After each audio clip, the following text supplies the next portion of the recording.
सूरज चव्हाण राष्ट्रवादीचे जे प्रवक्ते आहेत सूरज चव्हाण यांना रायगड जिल्ह्याचा इतिहास माहित आहे का? रायगड जिल्ह्याचा राजकारणाची त्यांना अभ्यास आहे का?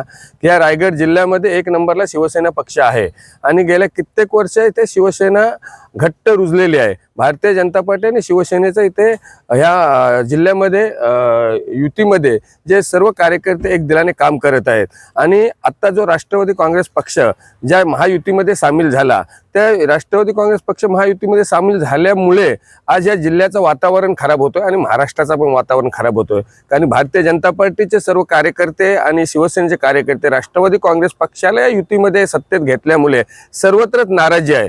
कारण राष्ट्रवादी काँग्रेस ही शिवसेना किंवा भारतीय जनता पार्टी हायजॅक करण्याचा प्रयत्न या रायगडमध्ये तरी केला जातोय, परंतु असं होऊन देणार नाही। आमचे वरिष्ठ नेते ह्या तालुक्याचे आमदार महेंद्र शेठ दलवी, महेंद्र थोरवे आणि भरत शेठ यांच्या नेतृत्वाखाली या जिल्ह्यामध्ये पुन्हा एकदा महायुती सक्षमपणे येणाऱ्या निवडणुकीला उतरणार आहेत।